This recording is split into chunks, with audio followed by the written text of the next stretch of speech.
Belagavi and Kalaburagi.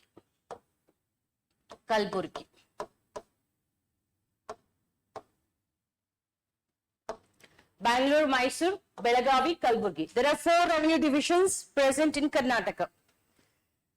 ಇಲ್ಲಿ 2 ರೀತಿ ಪ್ರಶ್ನೆ ಬರುತ್ತೆ.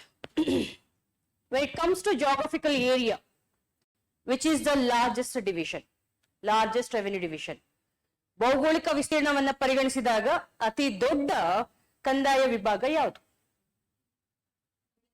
Belagavi. Okay, when it comes to geographical area, Belagavi is the largest revenue division. Followed by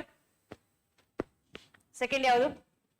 First one ಇದು Belagavi, second Bangalore, third one Kalburgi. ಇದೇ ತರ ನಿಮಗೆ ಅರೇಂಜ್ ಮಾಡಕ್ ಕೇಳ್ತಾರೆ, ಪ್ಲೀಸ್ ರಿಮೆಂಬರ್.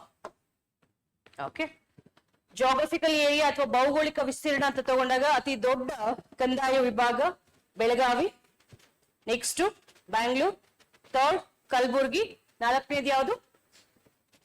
ಮೈಸೂರು. ಅದರ ಡಿಸ್ಟ್ರಿಕ್ಟ್ಸ್ ಅಂತ ತಗೊಂಡ್ರೆ highest number of districts are present in which of the following revenue division? ಅತಿ ಹೆಚ್ಚು ಜಿಲ್ಲೆಗಳು ಕಂಡು ಬರೋದು ಯಾವ ಕಂದಾಯ ವಿಭಾಗದಲ್ಲಿ? ಬೆಂಗಳೂರು. ಎಷ್ಟು? 9 districts. Yes. When it comes to total number of districts, 9 districts in Bangalore,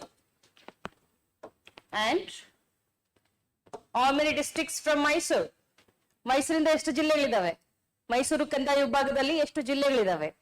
8 ಜಿಲ್ಲೆಗಳು, 8 districts. Mysuru 8 districts. What about Belagavi? 7 districts, 7 ಜಿಲ್ಲೆ.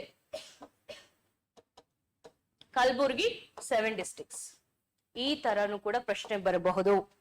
ಅತಿ ಹೆಚ್ಚು ಜಿಲ್ಲೆಗಳು ಕೆಳಗಿನ ಯಾವ ಕಂದಾಯ ವಿಭಾಗದಲ್ಲಿ ಕಂಡು ಬರುತ್ತೆ ಅಂತ? ಬೆಂಗಳೂರು